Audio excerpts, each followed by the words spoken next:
Hello everyone, welcome back to the official channel of IMU International. The IELTS listening test, you'll hear 4 recordings, and you have to answer 40 questions. Remember, you only hear the audio once. Let's get started. Now turn to section 1.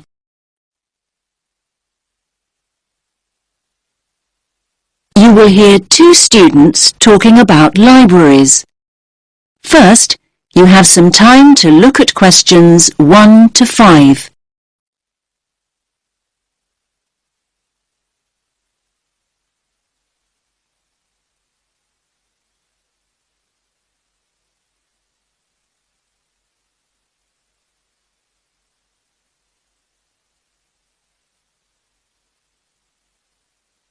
Listen carefully to the first part of the conversation and answer questions 1 to 5.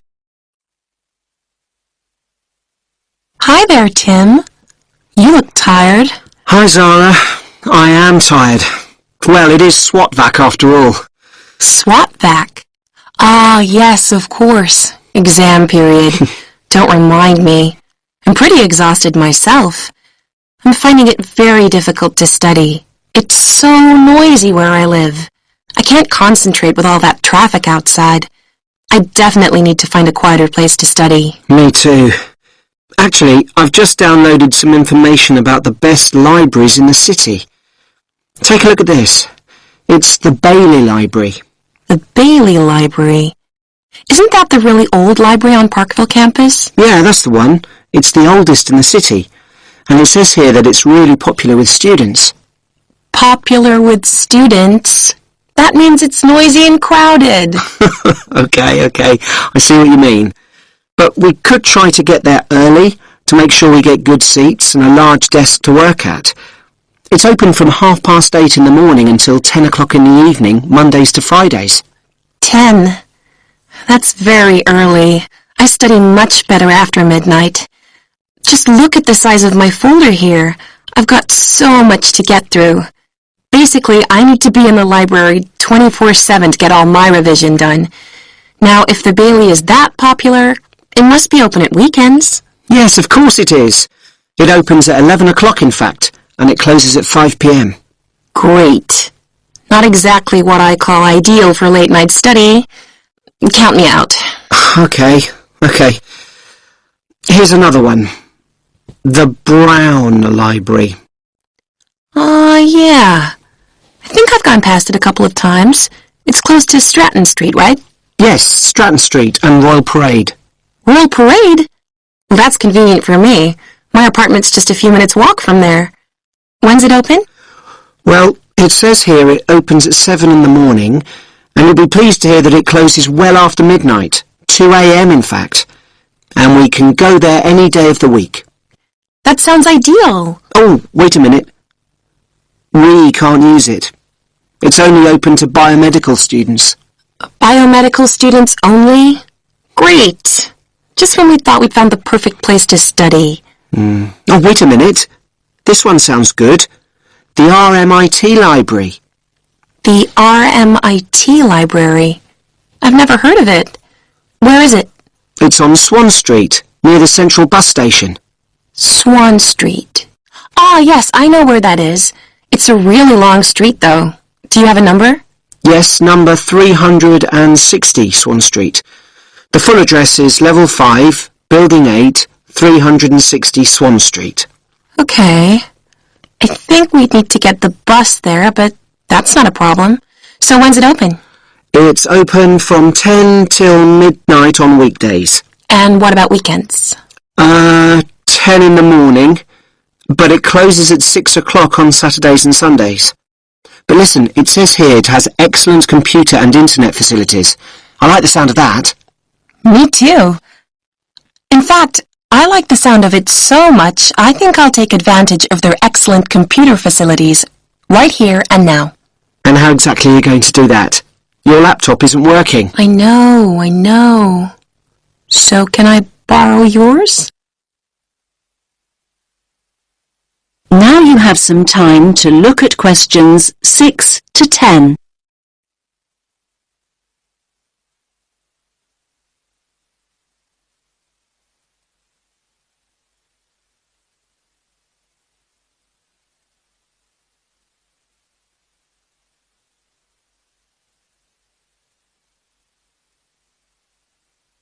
Now listen to the rest of the conversation and answer questions 6 to 10.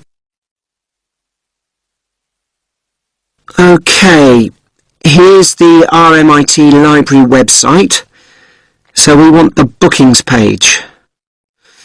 Okay, first of all, you need to log on to Bookit. Bookit? Yeah, that's it, Bookit. Okay, now it's asking me for my student ID and my password. Okay, so just type in your student number. I think I can just about remember it. And now your password. Okay. So next, you need to choose the resource type you want to book. That's easy. A PC. So now what you need to do is click on Location. Location. Okay. Now it's giving me a floor plan. It looks like I've got a choice of 18 computers. Great! So click on one of the PCs. I'm choosing this one. It's right next to the window. PC number 4 to be exact. So what do I do now? So now you have to choose the date of booking. So when do you want to book it for? Let's go for tomorrow. That's Friday, June 6th. And just click. I just have. So why isn't it working? You've got to go into View Options. Ah, it's working now. Friday, June 6th. Okay, so now you need to choose a time. Let's go for a late afternoon. 5 p.m. Right, let's do it. Great! It says booking completed and there's my name on the booking schedule. Result! That is the end of section 1. You now have half a minute to check your answers.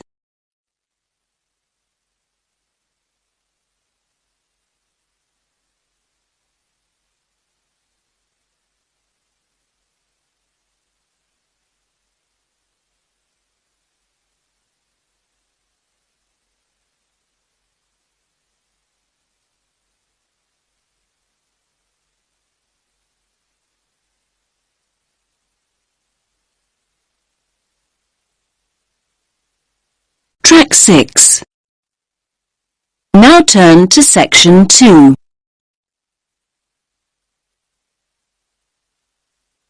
You will hear a guide talking about a tourist program.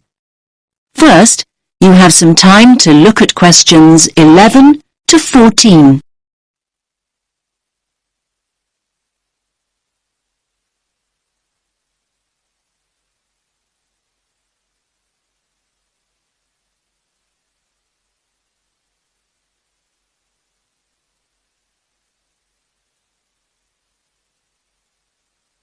Listen carefully to the first part of the talk and answer questions 11 to 14. Welcome to all of you. Can everyone see me and hear me? Good. My name's Kathy and I'm here to tell you about the special programme of events going on here at the Royal Observatory. Yes, it's Doors Open Day here in Edinburgh and we're delighted that you have chosen to make this very special building part of your own Open Doors Day experience. Now, I'll make a start with giving you some background information about the Doors Open event. Doors Open takes place every year in September, and the observatory is one of the many buildings, 112 of them in fact, that open their doors to visitors for one weekend. And yes, there's absolutely no charge. It's all completely free. The observatory has been involved in this event for more than 20 years, and every year we attract more and more visitors, like you, who want to find out more about great buildings in the city. And hopefully you'll leave with a better understanding of the universe too. Okay, now let's run through today's programme of events. There are many activities to choose from, so make sure you make the most of your visit. Now, there will be planetarium shows throughout the day. Now, these will run 4 times, both today and tomorrow, Sunday. These are popular, so please note that we're operating a booking system for these shows, Tickets for the two shows we're running this morning, the first showing at 10:30 and the second at 11:30, will be available on a first-come, first-served basis here at the information point. Tickets for the two afternoon shows at 2 p.m. and then at 3 p.m. will be released later on at midday. So booking is essential as spaces go very quickly.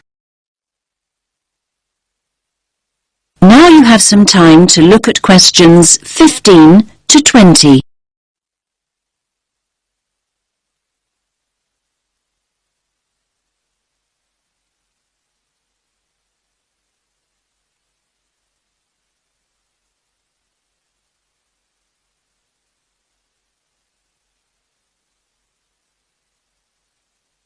Now listen to the next part of the talk and answer questions 15 to 20. We also have some special tours of the observatory available. These include a tour of the telescope dome, and visitors will even have the opportunity to get onto the roof. I hope that those of you who are interested are wearing your most comfortable shoes and that you can keep up the pace. It will be worth the effort of climbing all these stairs. You'll have stunning views over the city when you reach the top. Now, for those of you who want to take things at a more leisurely pace, there will be an opportunity to visit the Crawford collection and learn about the instruments that have been built here, and there will also be some items from the collection on view. For those of you who don't already know, the Crawford collection is an astronomical library. And not only that, it ranks as one of the most important astronomical libraries in the world. You are promised a real treat here. And it's great to have so many younger visitors here today. Now, we have a craft workshop for children here in the visitor centre where they can make their very own model of a telescope and colour their very own planet. Please note that all children must be accompanied by an adult. So, as you can see, it's a pretty full timetable and there's a lot going on. Now, any questions? That is the end of section 2. You now have half a minute to check your answers.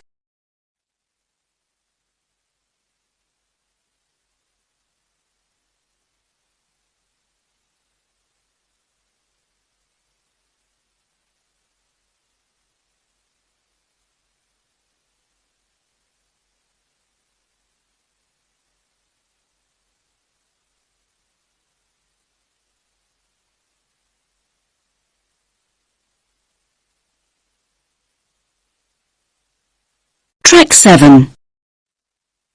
Now turn to section 3.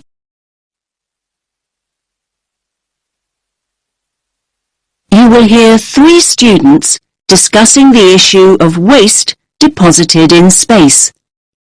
First, you have some time to look at questions 21 to 23.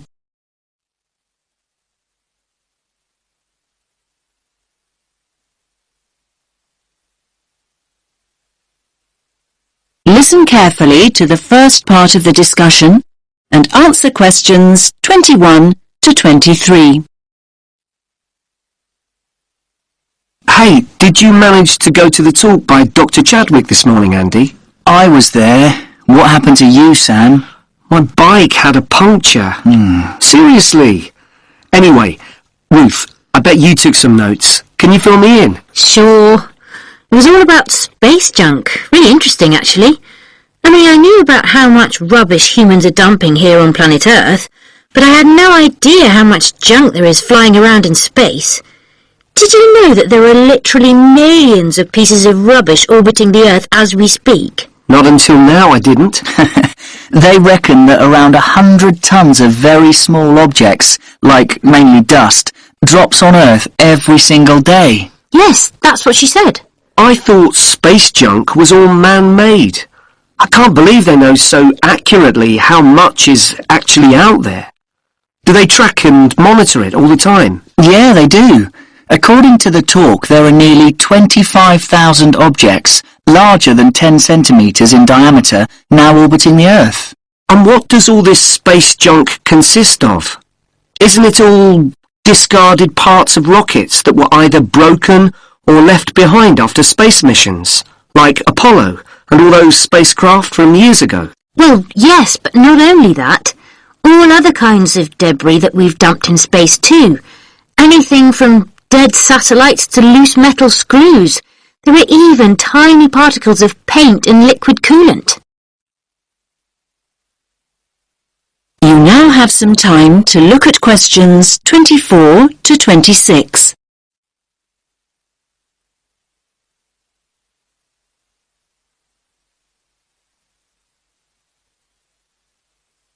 Now listen to the next part of the discussion and answer questions 24 to 26.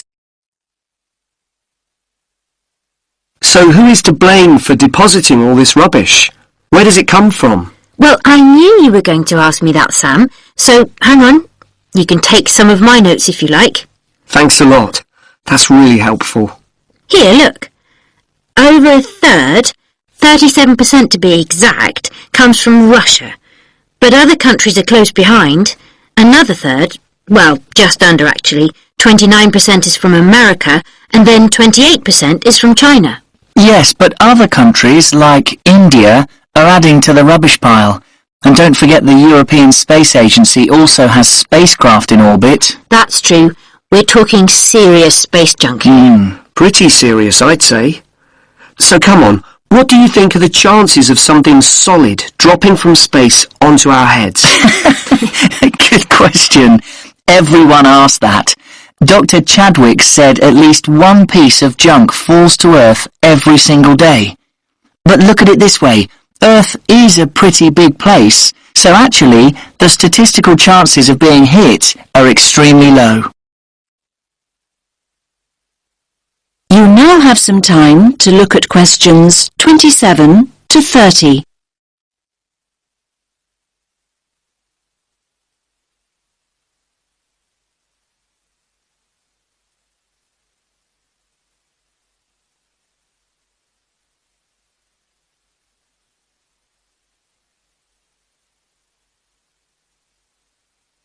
Now listen to the rest of the discussion and answer questions 27 to 30. So are you saying I'm more likely to win the lottery? Well, just think about it. 2/3 of the Earth is ocean. That's true, but in time almost all these pieces of rubbish will fall to Earth because the object's orbit is decreased by its gravitational pull. But the good news is that they don't cause any serious damage. You know, they can't actually survive the heat generated on re-entry. They simply burn away. But that's not always the case. There are exceptions. Chunks of the United States UARS satellite recently fell into the Pacific Ocean. The UARS satellite? It was this 6-ton satellite launched by the Space Shuttle Discovery way back in 1991. So it had been up in space for 20 years, but stopped working in 2005. It weighed 5,700 kilos. And that's about the same as a double-decker bus, apparently. And, just check my notes. Here it is, yes. The largest of these great big chunks that fell into the sea weighed about 158 kilograms. Think of the weight of an adult gorilla, Sam, and you get the picture. A nice soft landing, then. Dr. Chadwick said, imagine a couple of washing machines tied together and travelling at 100 miles per hour, and you'll get an idea. Oh, and do you remember Skylab? That was another US space station, and it fell to Earth at least 3 decades ago, in 1979. It fell into the Indian Ocean and the deserts of Western Australia. According to what I wrote down, that particular space junk weighed 100 tons. And let's not forget Mir, the Russian space station. Mir weighed 135 tons, far, far larger than UARS, and it fell to Earth in 2001. It plunged straight into the South Pacific. All very interesting. Listen, I've got some junk of my own to sort out.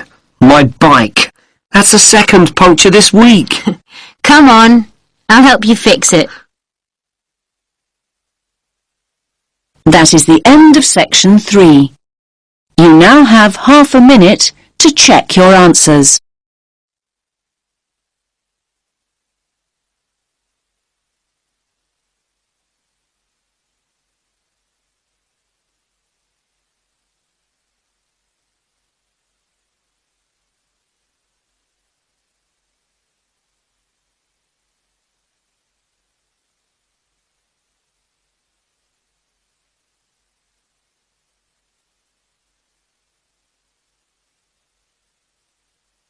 Track 8.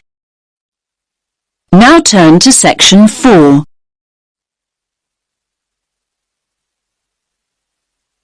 You will hear a woman talking about retail psychology.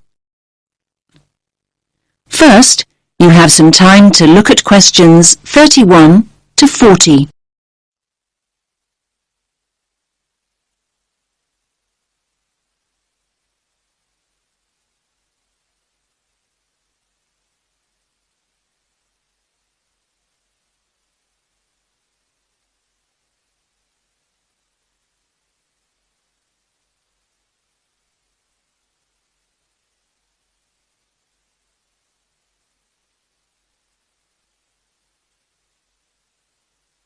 Listen carefully to the talk and answer questions 31 to 40.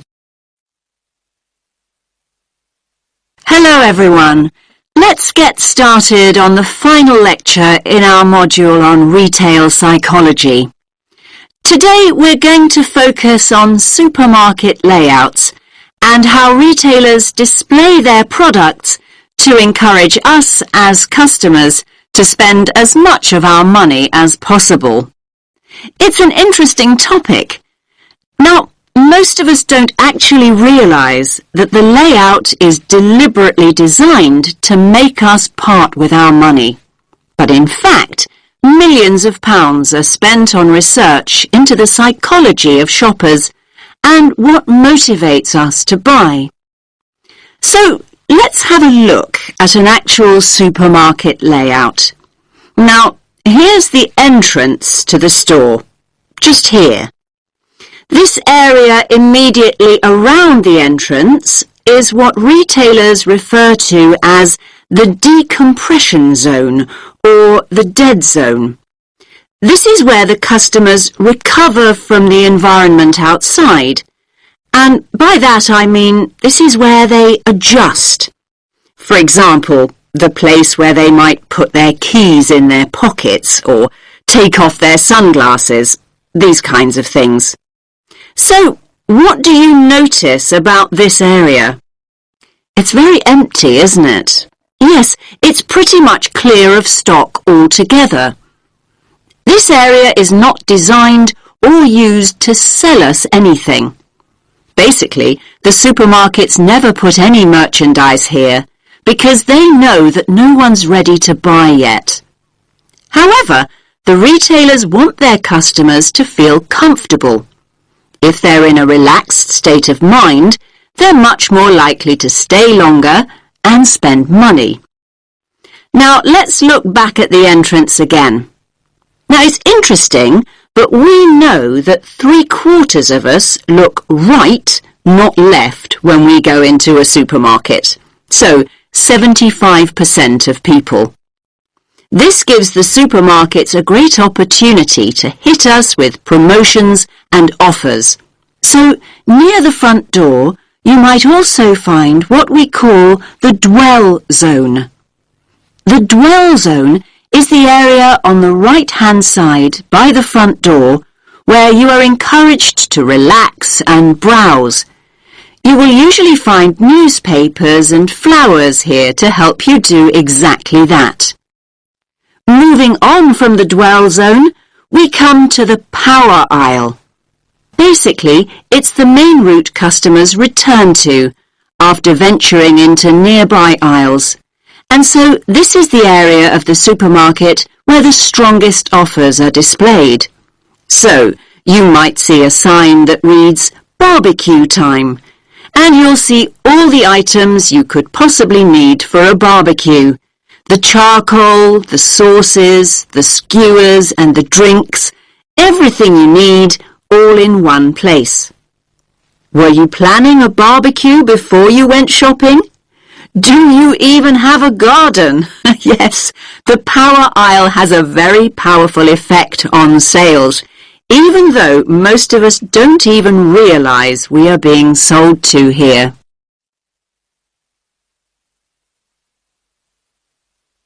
Now, let's think about fruit and vegetables for a moment.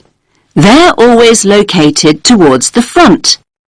Now, why do you think this is? Yes, fruit and vegetables are always at the front because it gives the supermarket a healthy image. And let's think back to flowers and newspapers. We talked about both these items earlier. And yes, they're displayed near the front on the right. Now, they're known as distress goods. Why is that? Well, these are the goods that we often buy in a hurry or on impulse. In other words, these are the items we didn't actually intend to buy at all. But the supermarkets want us to put them in our trolleys even before we start our proper shopping. Now, what about everyday items like bread or milk or cereals? They're always placed right at the back of the supermarket. Yes, in this area here. Again, this is a deliberate strategy by the supermarkets. Basically, they want us to walk through the whole store to get them in the hope we will buy other things on the way. That's why items like these are often called destination goods. Now, where products are placed on the shelves makes a real difference. We read shelves a bit like we read a book. Our eyes go from left to right. And they want you to focus on the more expensive items, so they place them at eye level. It's often quite hard to spot items like cheap tinned food. Why is that? Well, they're normally placed very low on the shelves. Basically, the supermarkets don't want the cheapest products to be the ones you see first. Finally, let's have a look at the checkout area here. Now, we all know that sweets are deliberately placed within the reach of children at the checkout. But all kinds of things are displayed at checkouts these days. In fact, supermarkets can change what's on offer almost by the hour.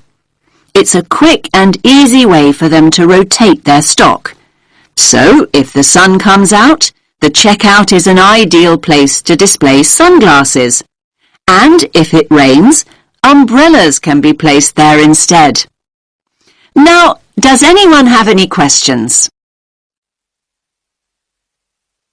That is the end of section 4. That concludes today's IELTS listening mock test. How did you perform? Compare your answers with the key provided to see your estimated band score.